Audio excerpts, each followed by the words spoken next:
To get you started, I guess, while we wait for everyone, I have just a couple questions for you. So the first one is, do you use AI every day? Um, is there anything that currently eats your time or that you find very time consuming or that you would like to perhaps get rid of? Um, and relatedly, is there anything that you would like ideally to outsource to AI? So these are three questions I'm going to answer in the chat using one, two, and three. So do I use AI daily? What eats my time? Admin mostly. Three, what would I like to outsource to AI? Admin. So I see that Lauren uses ChatGPT every day. Michelle uses Copilot most days. That's great.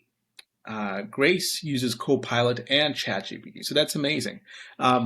By the way, for those who just arrived, my name is Brad. I do mostly research on time management, but of course, AI is becoming more and more important as a productivity tool. So, of course, now it falls within my area of expertise, and I've been using AI since I would say 2019, so way before ChatGPT, because the implications for productivity were quite obvious.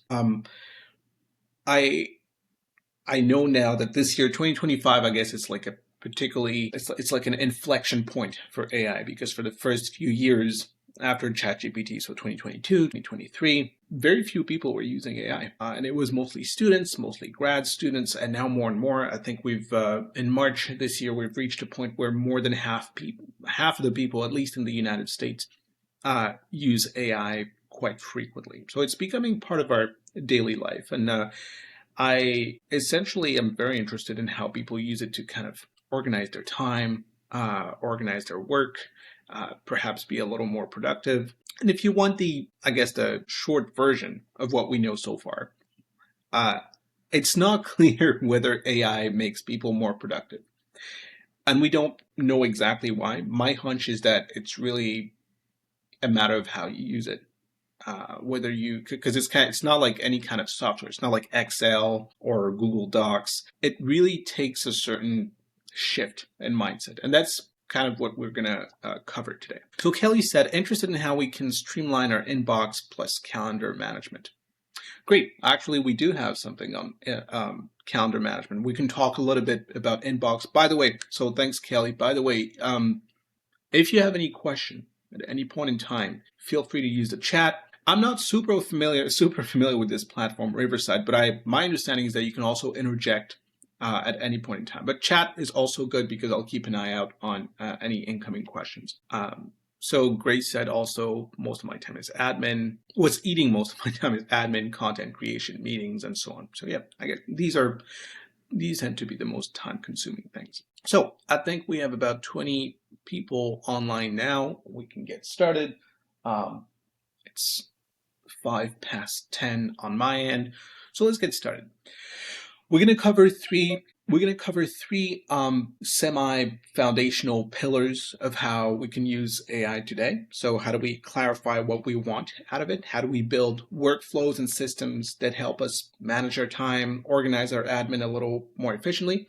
And finally, how do we prioritize our work more seamlessly? So let's start with part one. How do we clarify our work? And this is very important because without that, AI can actually become a little more confusing. The first technique that I would like to cover today is called the ambiguity tracer. And what it does is, presumably, I assume that you've received one of those requests or emails or Slack messages that are not particularly clear. And so that leads to head scratching, sometimes trying to make assumptions, and it takes time. It's time consuming. But what AI does very, very well is understand human language and the nuances of human language.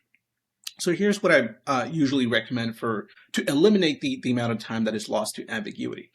It's called the ambiguity tracer, and it's just this little prompt right here. List every ambiguous detail in this request, and for each, recommend a sensible default. So if I don't want to, harass the person with tons and tons of questions, what would be the sensible default here? What would be the most reasonable thing to do? Or if you really want to confirm, because this is a high stakes decision, just a one-liner question that you can send to the person to confirm. So here's how this works in practice. So I'm using ChatGPT here, but you can use anything you want. You can use Claude, you can use Copilot, and by the way, Copilot runs on OpenAI. So Copilot, ChatGPT, you will more or less get the same answer. If you're interested in other models, of course, there's Claude, there's Meta, it's really up to you. I don't have a particular preference. It really depends on the kind of work that I do. But for most of your work, it's not going to make a meaningful difference. So here's what I would do. So let's say I get this executive request here, long document for August 27th to 31st, and there might be a little bit of ambiguity here. So what I would do is I would close this, I would grab the document and drop it here. And then I would use the exact same prompt I just told you about called the ambiguity tracer. So list every ambiguous detail, and recommend a sensible default and a one-line question to confirm. And almost instantly, this is what you get. So as you can see, for any issue, any topic, any item, you get the default that you can act on right now. Again, if this is not a high stakes decision or something that you can ask whoever sent you the document or the request so that you can confirm very quickly. Obviously, as a follow-up, one thing you can do is if you have many questions because there's many high stakes items, you can just group them and turn them into an email or a quick message. So that I find particularly, it saves me a lot of time, especially when I'm dealing with ambiguous requests. And by the way, again, if you have any questions at any point in time, please feel free to use the chat. So that's for ambiguity. So once you clarify, like what's to be done, what's to be understood, what's to be agreed upon, it just saves a lot of time. The next thing in terms of clarification is decision boundary. Now, this is very important because I think you might have heard of the horror stories of, lawyers going to court talking about cases that don't exist because they used AI, and AI, sometimes hallucinates. Less and less so now, but it's not 100% reliable. And that's why we have, in technical jargon, it's called the out of the loop issue. Out of the loop meaning that humans were out of the loop, and so AI makes a mistake, nobody bothered to check, and that leads to sometimes catastrophic outcomes. I see there's a question here from Michelle. Will we have access to the slides? Absolutely, yes. Thank you. So this is, again, where do we use AI and where do we use human judgment? And that, ironically, which I find very interesting, people have a hard time deciding. And so that's why sometimes we have things that people spend time on, but really they should probably outsource it to AI, and vice versa. You have people outsourcing things to AI that maybe they shouldn't. So here's a simple prompt for that. So let's say, we're dealing with the same document, the executive request. The prompt is, from the same document, split the work into things that are safe for AI, including drafts, options, summaries, and so on, and things that should be led by humans. Anything that requires financial commitments, anything that is legal in nature or requires some kind of legal agreement, and of course, anything that requires human nuance. So for instance, maybe you're hiring someone, or anything that is higher stakes, that should be definitely human oversight. So here's how this would work here. So let's look at the prompt, and we're going to go back to ChatGPT. So here, by the way, you can reuse the same document. So if you uploaded a document, you can still have access to that same document in your next question. So this is the prompt. We want to know what's safe for AI and what's safe for humans. So here's a list. Anything that's drafting communications, a run of show draft, calendar visualization, maybe some press interview questions. All of those things are relatively safe to be delegated to AI. Now, the other things, like finalize specific flights, within budget preferences, setting up the interview with the press, all those things are more human. And this is very useful because one thing that I noticed is that when people first start using AI, they either underestimate what it can do or they overestimate what it can do. And sometimes they overestimate what it can do without bad consequences. And so I find that this is a very easy way to instantly see what is relatively sensible to do with or without AI. So that's for the second technique. The first technique was ambiguity tracer, so we don't want any ambiguity from requests. And this is mostly to know what we should and should not do with AI. And finally, and this is my favorite, it's about blind spots. And here I say it's important because of Donald Rumsfeld issues. For those of you who are not familiar, Donald Rumsfeld once said that in life there are things that we know.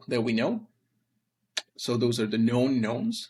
There's things that we know that we don't know. So we're fairly certain that there's something that we don't understand, or there's something that eludes us. And then finally, there's unknown unknowns. So things that we don't even know that we don't know. That's the vast majority of things. And in fact, they call them blind spots. And this is very important because the beauty of AI is that AI has been trained on so much data out there, on books, on the internet, on forums, on pretty much anything you can think of.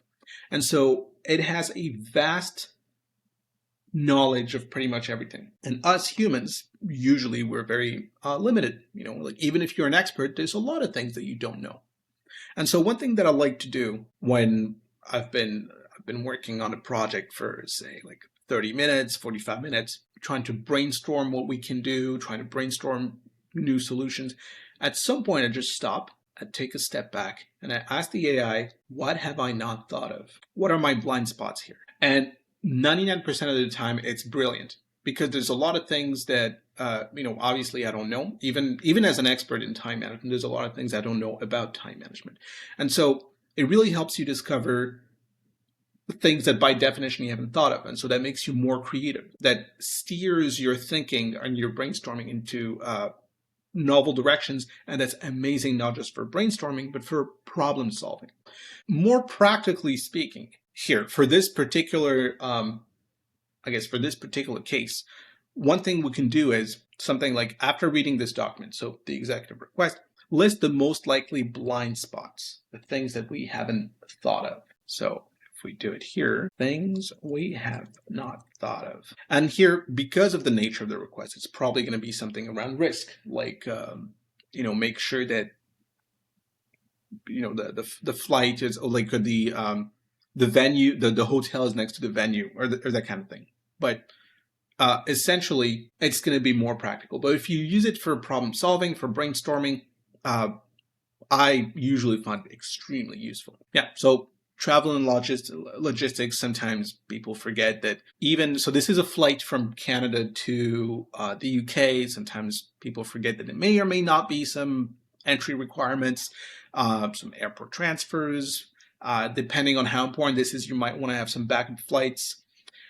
Of course, the Wi-Fi, internet connection, private spaces. So these are all things that we don't necessarily think of, or at least we don't think of all of them at the same time, typically and naturally. So that's really, really good if you also want to be, you want to have a series of backup plans, in case something goes wrong. And if you do decide to act on these, you can select a few risks here, a few blind spots, and ask it, what do you recommend as a backup plan for these? It gives you a one-pager that can be extremely useful. So that's pretty much it for clarifying how we use AI to kind of, remove the ambiguity, remove the ambiguity not only from the requests that you get, but from decisions such as, should I do it myself? Should I let the AI do it? Is that going to be risky? And of course, the blind spots. So is there something that I haven't thought of that might be very useful here? Do we have any questions so far? Let me check. No, we don't. So we're going to move on to part 2. Part 2 is more about building the systems and the workflows that can make your work a little more efficient. I know that there's someone earlier that said something about calendars. Let me just check. Yes, streamlining inbox plus calendar management. So streamlining inbox, that's definitely something we can do. So in fact, one thing I can tell you right now, because we're not going to cover inboxes, or at least not directly. So one thing you can do for your inbox, and the reason why I didn't want to mention it is because I don't know to what extent your particular role is, confidential or privacy sensitive. But if it's not, one thing that I do sometimes, or that I recommend, is when you have your Outlook or your Gmail, and you're not too sure about how to prioritize all the replies because you have like 10, 20, 50 unread emails. One thing you can do is either that's the, I guess, a low tech version. You take a screenshot of your inbox and then you ask AI about what should I respond? Who should I respond to first? Um, based on some reasonable context that it knows about you. Like, for instance, I'm an executive assistant and this is what I do, blah, blah. Because once you prime it with that context, it can give you more accurate priorities. If you just do things in isolation, then it's going to give you more generic answers, if that makes sense. So if you tell it, this is who I am, this is the kind of work that I do. Now, here's my inbox. What do you think would be a reasonable sequence or priority ranking for answering all these emails? And if you want to save some extra time, based on these emails, can you please recommend a draft and answer for each? And then for each email, you can look at the draft, tweak it a little bit, add some details, and then send it. And that saves a lot of time. So that's the low-tech version. Now, again, this very much depends on where you work, the confidentiality policies, compliance policies, and so on. But now, since I think it's been a month and a half now, with ChatGPT, you have a thing called agent mode, and you can look it up. Agent, actually, I'm going to type it here in a chat. ChatGPT agent mode. Very, very useful. So one thing you can also do is connect your ChatGPT to your email provider, whether that's Gmail or Outlook. And you can ask it to act like an agent, like your own assistant. In a very real sense. And so that's useful. But again, the reason why I'm sometimes reluctant to recommend that is because there are compliance issues, information security issues. So only do that if you're 100% sure and you've checked with IT that is permitted within the organization where you work. So someone asked about calendars. We're going to talk about calendars now. So the reason why using ChatGPT in conjunction with your calendar can help is because very often we have time conflicts, meaning that we can have a very, very packed calendar and we want to squeeze something into the calendar, but that requires a certain amount of not just coordination, but it's almost like a puzzle, right? And one thing that you can do is, again, this idea of taking a screenshot. So let's say we have a calendar here, hypothetical calendar, and this is our client who's going to be traveling to the UK from August 28th to August 30th. And first day is already pretty packed. Second day as well. Saturday looks okay. So one thing you can do is take a screenshot of this. All of this from Sunday to Saturday. You can take a screenshot of all this and then ask the question. Here's the prompt. Looking at this calendar screenshot, suggest the best slot to add one more one-on-one meeting. So about 30 to 40 minutes without breaking any hard stops, and explain why it works. And so this is a general tip about AI. If you ask it to explain why it works, also gives you a glimpse into its reasoning. So why is it that you chose that particular thing? And see if it makes sense for you. So that way you can kind of keep AI in the loop to some extent. So the reason why I can't do this live, so I've already done it here. So you see the screenshot, same prompt, and it recommends the best slot. So the best slot is Friday from 1 p.m. to 1:40 p.m. GMT. So it gives you also like the time zone, and it explains exactly why it works. However, if you prefer a 35-minute block, 1 to 1:35 is also ideal. Now, the reason why I didn't do it in real time is because here you'll notice that I changed the model. By default, it's auto. So the new GPT-5, you might have heard that now ChatGPT is the newest model is called GPT-5. It can switch between different models. And so the first model is called Instant. The second model is called Thinking. And you might have Pro if you go for the premium version. By default, it's at auto. So that means it's going to itself determine whether this is a prompt that requires an instant answer versus an answer that, so someone said, can you zoom in a little? So I hope this is a little better. So here, top left corner, you can see if I click on ChatGPT, you can choose between different models. So the thinking model reasons a little better. And so this is a reasoning task. Remember earlier I said this is kind of like a puzzle. So the fast ChatGPT can give you an answer, but it's not going to be super accurate. For something that requires thinking, like solving a problem, brainstorming something, I recommend using thinking versus instant or auto. And so here it's going to think really hard, almost like a mathematical equation or mathematical puzzle to crack. It's going to look at all the time blocks in the calendar and think, okay, we need 30 to 40 minutes. What's the best possible solution given the constraints? So I recommend thinking. However, most of the time, you're better off just doing auto, and that's it. Forget about the rest. Thinking is only when you really have to think super hard about a problem. That's it. Otherwise, the rest of the time, let the model decide. So someone said, are you using a paid version or the free version? This is a paid version. You can have an extra paid version. It's a little pricier. It says here research grade intelligence. It's called the pro version. It's about $200 per month. I personally don't need Pro right now because Pro, again, this is reasoning that is so strong that usually, in my understanding at least, and the people that I know, you use it when you want to do some kind of advanced research in biomedicine, statistics, mathematics. So not day-to-day stuff. And so I would say this is very much overkill for day-to-day stuff. But yes, I am using a paid version, and it makes, it just because there's some features that I like. But if you're interested, if I remember correctly, it's about $20 per month. And same thing for what's it called? Claude, I guess the main competitor. It's about $20 per month. They all do more or less the same thing. Like if what you do is relatively day-to-day normal stuff, you're not going to see a meaningful difference between all of them.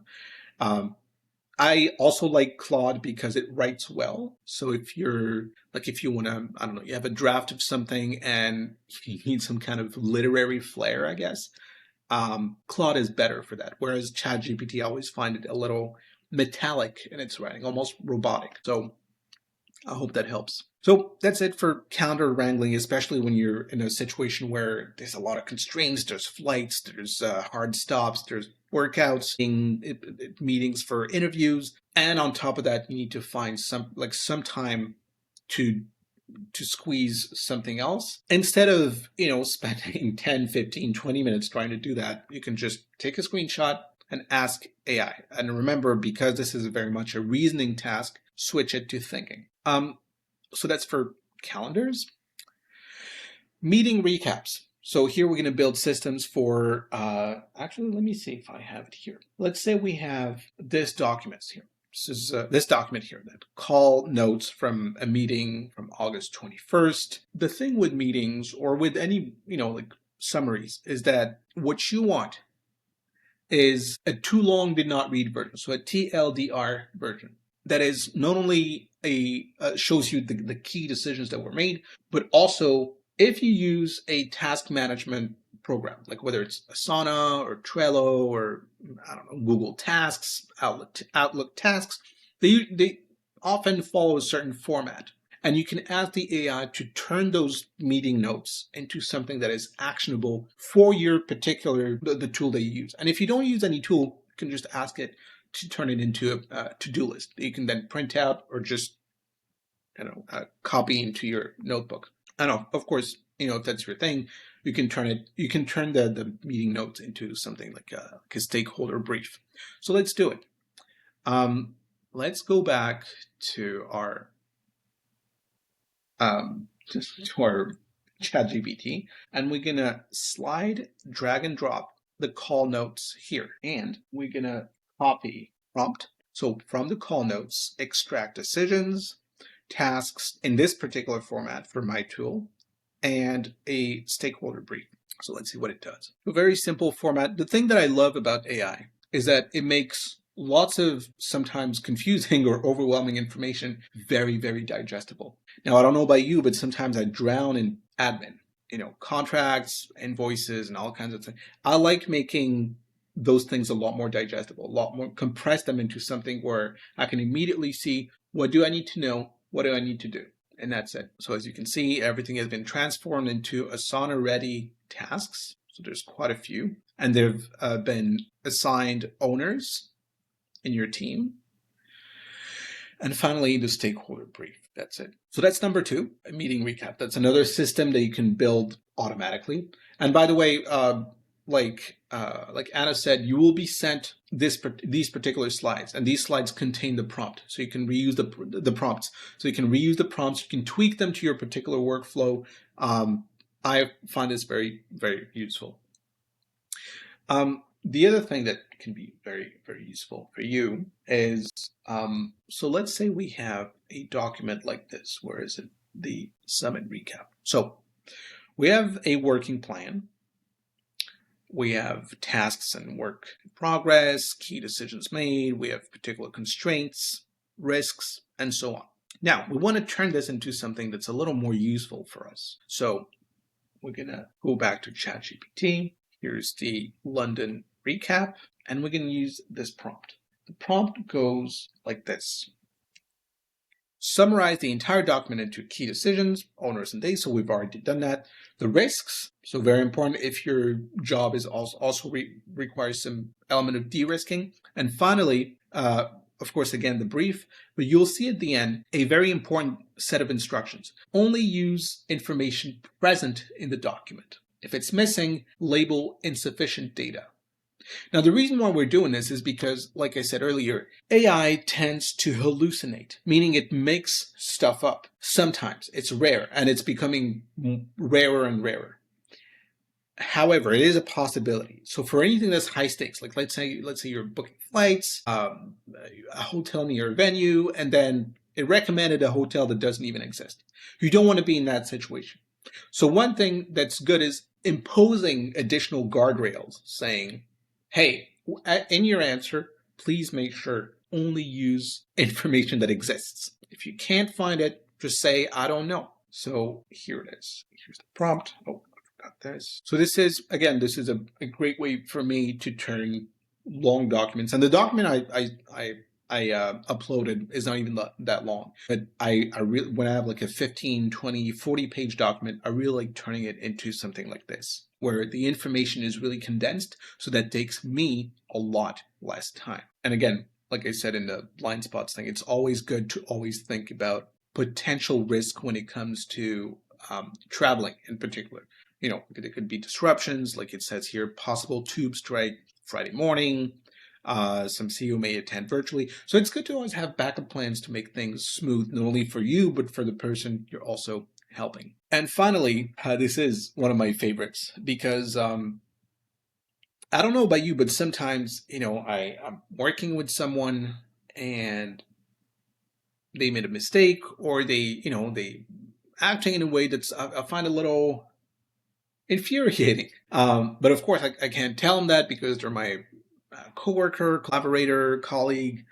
But at the same time, I don't want to. It's not that I don't want to let it go, but at this, I just, I tend to be a fairly direct person. But I don't want to be too direct, if that makes sense. And I guess this is one of those cultural things here in Canada where I live. You can't be too direct. So, if you just speak your mind, you're going to be seen as abrasive or confrontational, and you don't want that. So AI really helps me turn my raw thoughts. So I take some time to describe the situation. So no, I don't want this project to take this direction because this is very much ill-advised and we're going to be wasting our time. But of course, I don't want to say that in those particular words. That would be socially inept. And so AI is particularly good at reframing something into something that's a lot smoother while still conveying your frustration and the main point without alienating the other person. So here's a quick example. You don't have to use this particular prompt, but let's look at the draft email first. So this is a draft email. We're planning a client dinner in London, blah, blah, blah. We also need a private dining room. Could you confirm availability and pricing? So, fairly neutral. I guess some people would say this is a bit too cold. So let's send it to AI. Hold on, what is it? ChatGPT. So we'll grab the draft email, put it here. And we have the prompt here. Rewrite this email in 3 tones: warm, firm, executive, terse. Importantly, keep facts. This is something that I always use because you don't want the email to be rewritten in a way that also omits some important facts that you absolutely want to convey. This is optional. You can improve clarity and specifics, but this is entirely up to you. Could you kindly? Yeah, this is much better. It reads, we would need. It would be great if you could. Yeah, this is definitely something I would send because it's a little warmer, it's a little less cold. I guess, and this is not to like criticize anyone, but yeah, it just smooths. It just makes social relationships a lot smoother. One thing that I saw, I don't know if you saw that meme online where people are complaining about AI because they say now people are using AI to pad their emails, so they make their emails excessively verbose. And so on the other end, on the other end, when the recipient receives the email, what they do is they summarize the email. So it goes from like, here are some bullet points that I want in this email. Now write me a long email. Then you send it, and then the other person has to deal with the long email that then they have to summarize into bullet points. It's a meme, so maybe some people do that. I don't think that's the reality of AI. If anything, I know that I tend to be naturally verbose when I write an email because I want to make sure that the all details are covered. So one thing I do is I actually ask AI to make my emails are as efficient as possible. So if my original email was like 5 paragraphs, maybe what I need is just 2 paragraphs while keeping the details intact. That I do that because I have my recipients, I guess, well-being in mind. I want them to be able to just read the email without having to spend 5 minutes on it. Just common courtesy. And I find email to be particularly useful for, I find AI to be particularly useful for that. So these are the 4 ways you can build systems. Of course, there's many, many more ways.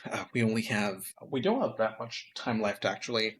There's only so much we can cover during a small workshop, but this is just to give you an idea of how you can use AI to clarify ambiguity, but also to build systems that can streamline everything from calendars to meetings to de-risking. I find it. I know there's I guess some skepticism. There's been some skepticism recently about whether or not AI actually makes us more productive. I really think it's a matter of mindset. Once you know what you want, and once you try to think of these as mindsets, so like, I need to clarify, I need to build systems to be more efficient, and now we're going to see I need to prioritize. These things compound, and of course they're going to make you more productive. I've seen this in my own research, but of course not everyone is AI savvy, and that's why you see a lot of differences in whether or not AI makes people productive. Any questions so far? So we had Grace had a question, Michelle had a question, and I think we're good for now. So we're going to move on to the last part, which is about prioritization. This is the question that I get very, very often. How do I prioritize my work for the day, for the week, or for the month? Because I don't know what to choose, and it feels like everything is urgent or everything is important. So one thing that I love is that there's this researcher that decades ago, I think it was in either the 1940s or the 1960s, now I forget, but his name is Paul Meehl, Meehl, Paul Meehl, and he's famous because he essentially showed that for professional decisions, including prioritizing, if you take an expert or a bunch of experts and see how they prioritize by themselves versus how they prioritize using a simple formula, think like an Excel formula or a simple algorithm. Most of the time, the formula prioritizes better. And the reason is prioritization is one of those things where human biases play a huge role. And by biases, I mean, well, first of all, we can be tired. Like if it's the end of the day and you have to choose between product A and product B and you're already exhausted, you're probably going to go for whatever is easier rather than important or urgent. Relatedly, we have a tendency to prioritize what is urgent, regardless of whether it's important or not. And that's a very, very, very strong bias that happens to everyone, even seasoned experts. So the formulas are, well, they're not human. They're not tired. They don't tend to be biased towards urgency or how easy a task is.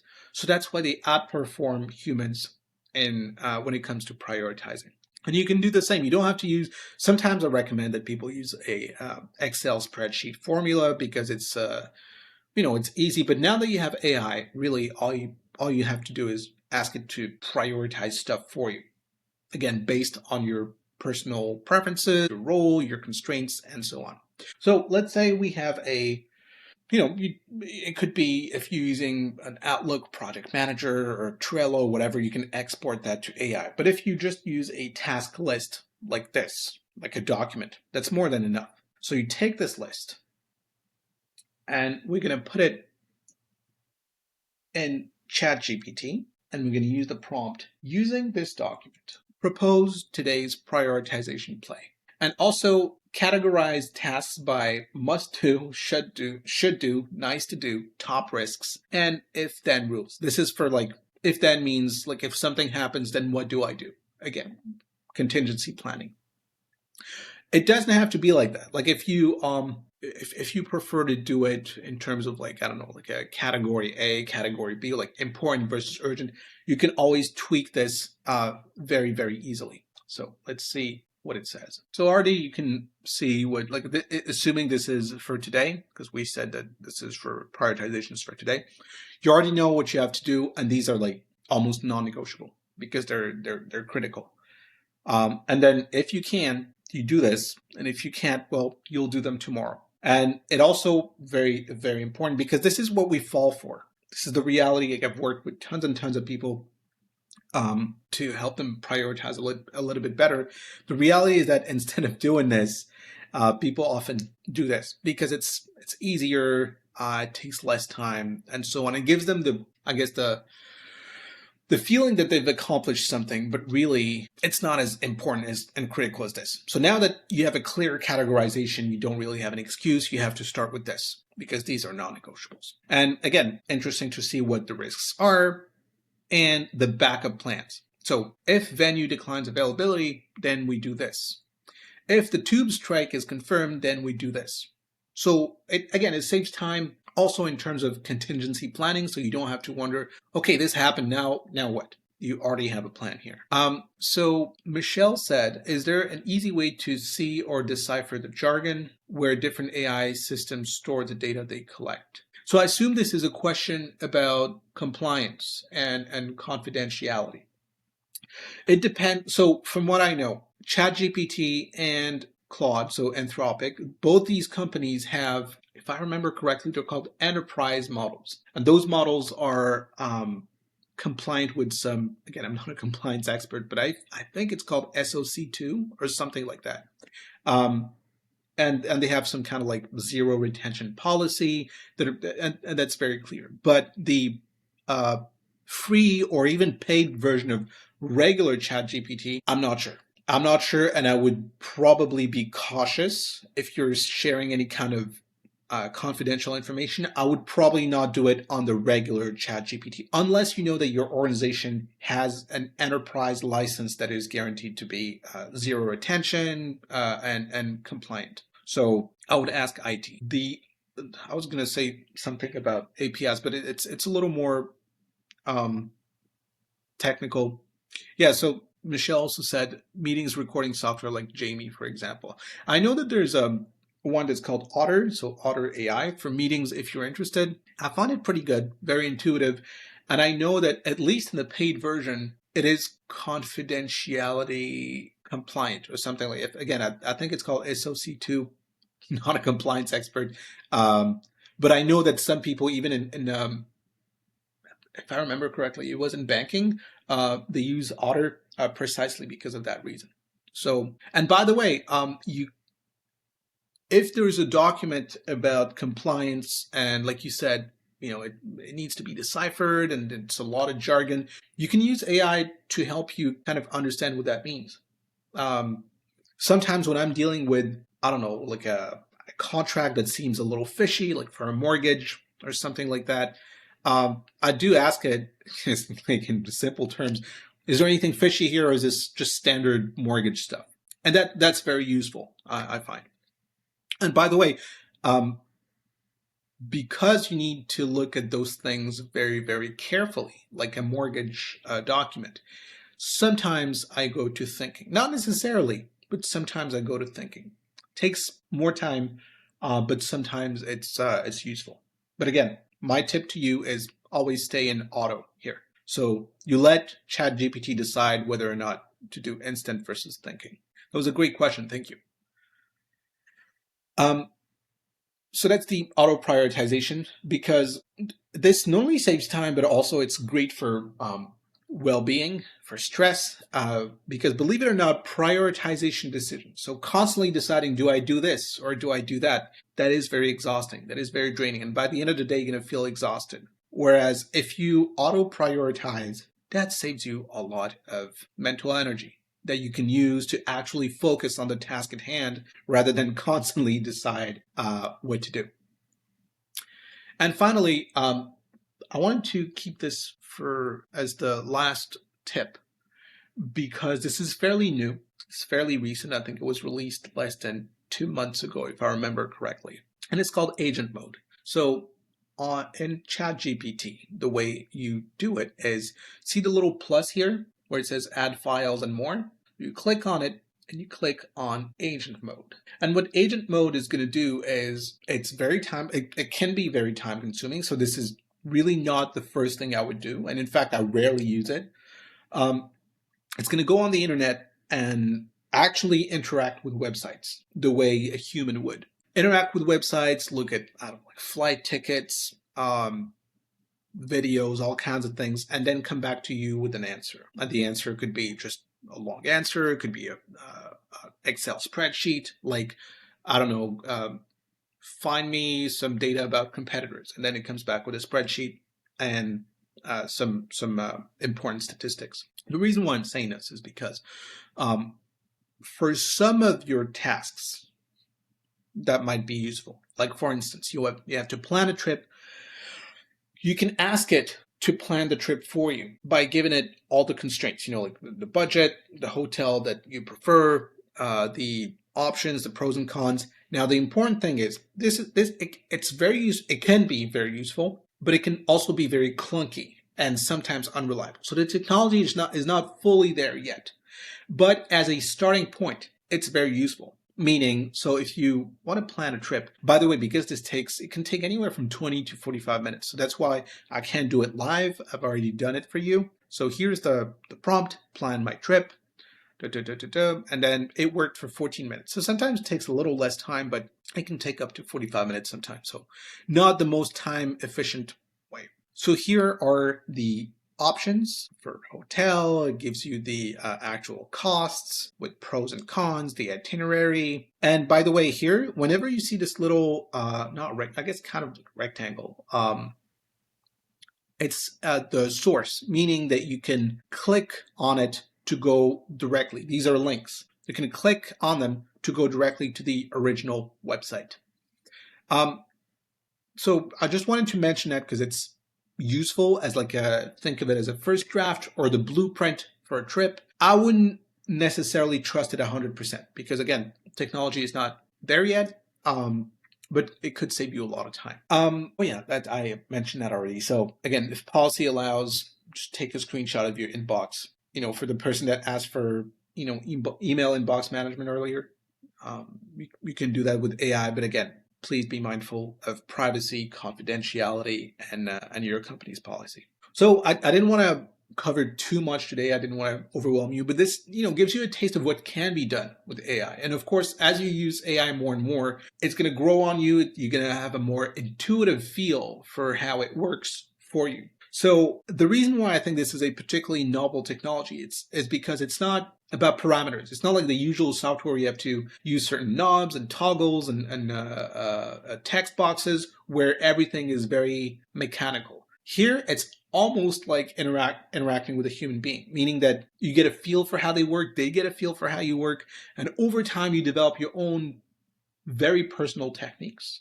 And so in that sense, I think it does it is very much a new type of technology. So that was all for today. I just wanted to check one more time. Do we have any questions? If you have any questions now, please feel free to ask. I just wanted to say thank you so much for your time. My name is Brad. You can find me on LinkedIn at Brad Eon, so BRADAEON. So here's my name. I'm just going to type it here. And once again, thank you so much.